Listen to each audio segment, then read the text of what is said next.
Today I want to talk about a very common habit that many of us have that gets in the way of our intuition. It muddies it.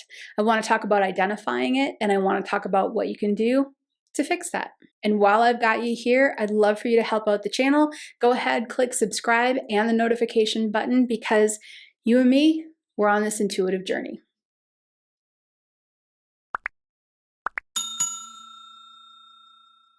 I'm going to talk about a human habit that we all have, but one that we would like to think we don't have or that we don't do, but we do. So for the sake of this session and for the sake of inner work and growth and all these things that we really want, let's just move forward through the rest of this session with absolutely no judgment.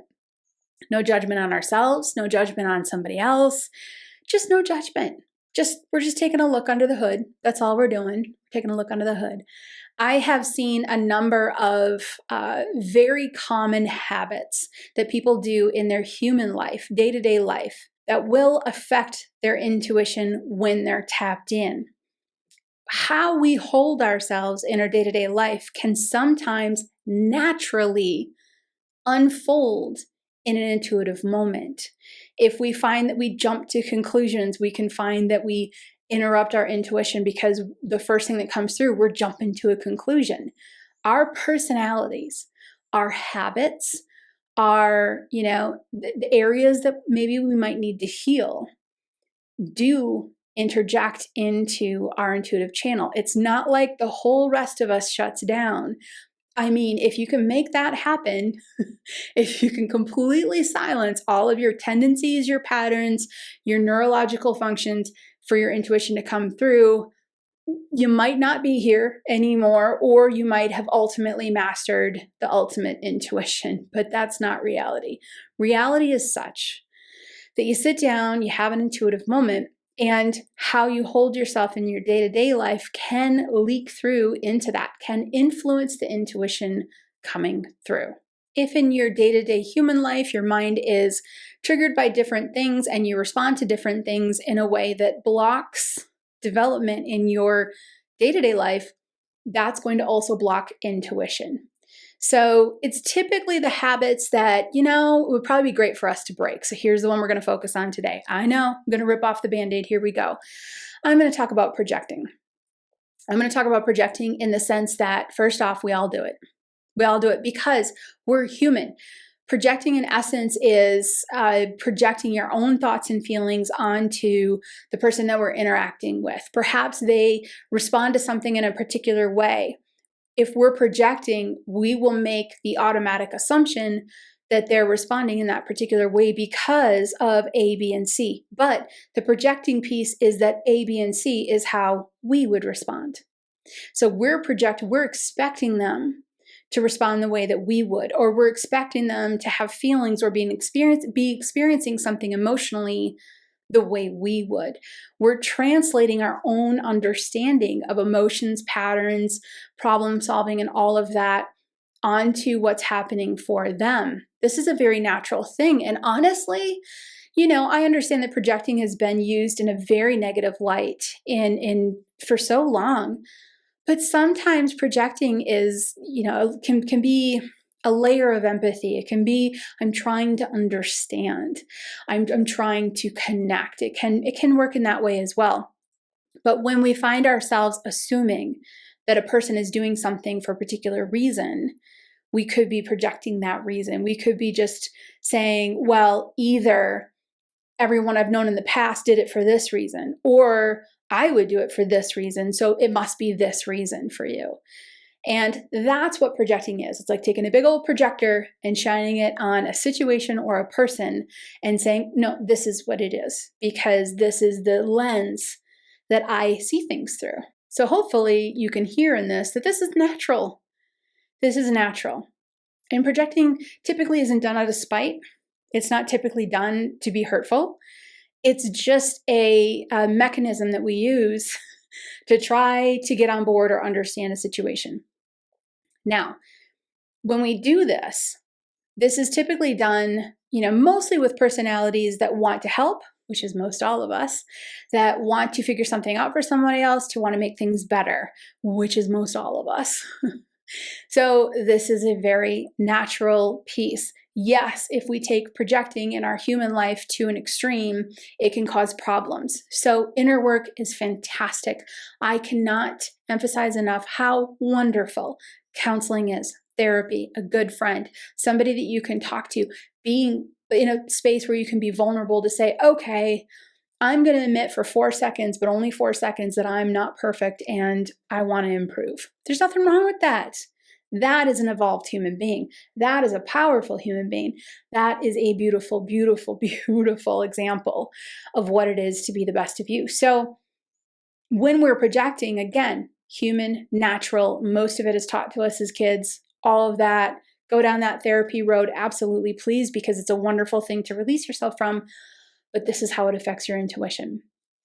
When we have a habit of projecting our own thoughts or our own ideas or our own solutions onto other things that aren't our thoughts or ideas or solutions, we're going to do the same thing with our intuition. An intuitive message is going to come through and we're going to project. We're going to go, oh, it must be this. Oh, it must be that. It must be this, must be that. Oh, it's got to be that, right? We're going to jump in there. We're going to jump in. That's what projecting is. I'm jumping in. I'm projecting right into the pool.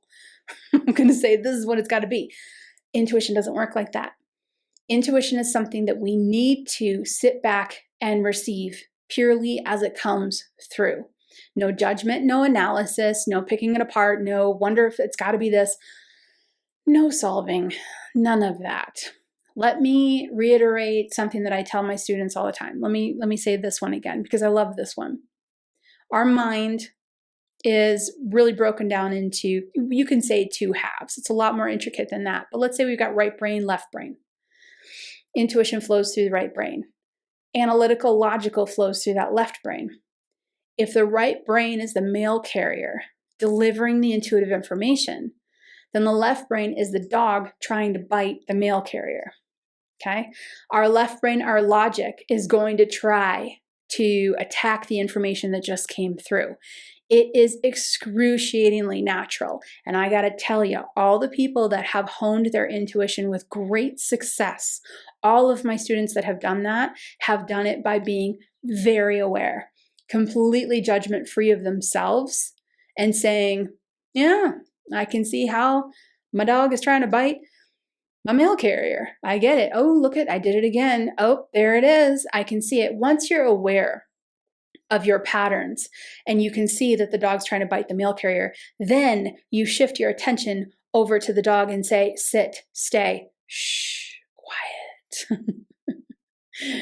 You learn to train the dog. You learn to train your left mind. You learn to not interject. You learn to not analyze, and you learn to not project. And I'm going to get to the unusual way of how to fix this. But that's the overall on how intuition comes through and we can interrupt it. Mail carrier comes through, the dog tries to bite the mail carrier. Think in those terms, you'll start to see it happening for yourself where you start to analyze and pick apart. When it comes to projecting, when it comes to that urgency to help, that urgency to figure out, that urgency to solve, oh, they must have done this because of this, because internally, that's what you would do. That's projecting. What we need to do in order to not have that get in the way of our intuitive flow, and this is what it would look like.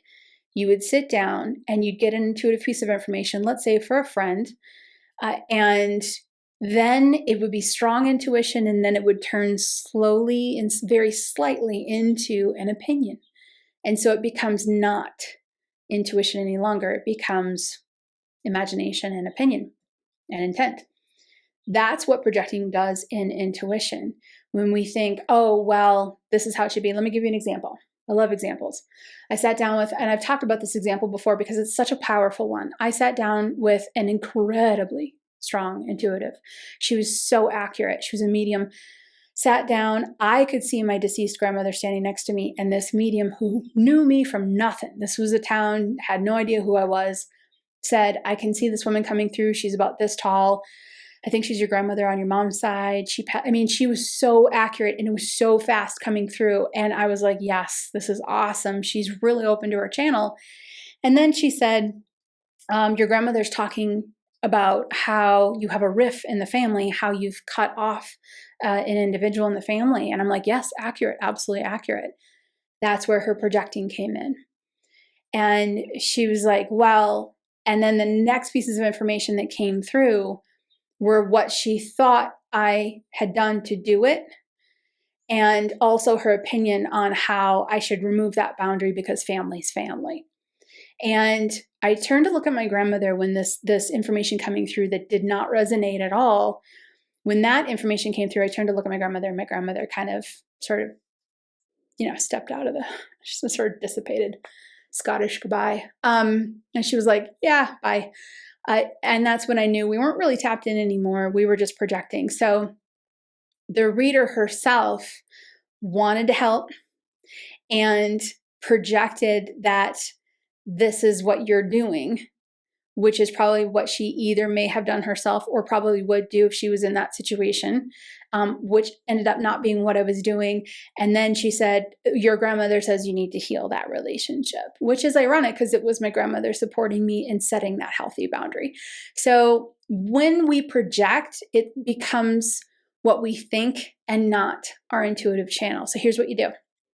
In your day-to-day life, when you catch yourself, and so this is going to be an act of paying attention to your interactions. You don't have to be like super analytical about this or anything, but if you're in a conversation and anyone is asking you for advice, or anyone is frustrated but maybe not telling you why, anything is left undone, you think somebody might be mad but you're not sure, go ahead and just live your life and have your reactions. But if you can catch yourself thinking it must be this or it must be that or it must be this, oh, they're doing this or they're just doing this, I want you to give yourself a good 60 seconds of quality you time and just say, hey, am I projecting? Am I projecting? And what can I do? And to all my Sage Method students out there, you're going to laugh when you hear this, but I'll tell you what you can do. You can go up to the person and say, what did you mean by that? What do you mean by that? Tell me more. Tell me more so I can help understand the situation instead of projecting what I'm assuming onto the situation. When you catch yourself doing this behavior of assumptions and projecting and all this, again, no judgment, right? You're not a bad person. There's no bad about this at all. This is normal human behavior. So when you catch yourself wanting to help and as a result you project or you make a quick assumption or something, give yourself 60 seconds to say, did I decide and project onto the situation what I think it is, or have I taken the time to explore further with the other individual or the situation to find out what it is? This is really cool because chances are really good if you're watching this, you probably do project, but very slightly and with compassion and love and with the wanting to help.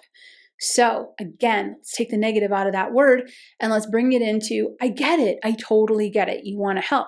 So do that, be helpful, have your interaction, and then give yourself a few seconds to go, did I project? Did I plug in what I think? Or did I actually figure out where they were coming from? So you're going to find most of the time you're going to figure out where they're coming from. But when you catch yourself actually doing it, you're going to next invite yourself to step in a little further to say, hey, tell me a little bit more about this, right? Hear that again and think in terms of intuition flowing through you. Hey, tell me a little bit more about this. Just the act of doing that in your day-to-day life, that's your new habit. That's your new habit. And as a result, when you're in the space of intuition, when you're tapped in, that's going to be the habit there. And your new habit is going to be, hey, tell me a little bit more about this. It will massively shift your struggling from, I don't know if it's in my imagination or intuition, to, wow, that was just a lot of intuition. I could feel it. It just flowed. It just came because you weren't blocking it anymore, because you weren't projecting, because you're not in the habit of projecting anymore. You're in the habit of asking people to tell you a little bit more about this. What you do in these sort of habit type states in your human life, they can bleed into your intuitive moments, unless you master absolute trance state in intuitive moments, which you can do that too. But If you're using your intuition day to day, if you're asking questions, especially about yourself, and especially trying to get information for yourself, if in your day-to-day life you stay curious, you're going to stay curious in your intuitive state, and you're going to get more and more intuition. And when I say more and more intuition, I mean opening more of your already strong intuitive channel. Check this video out next. I'll talk a little bit more about that in there.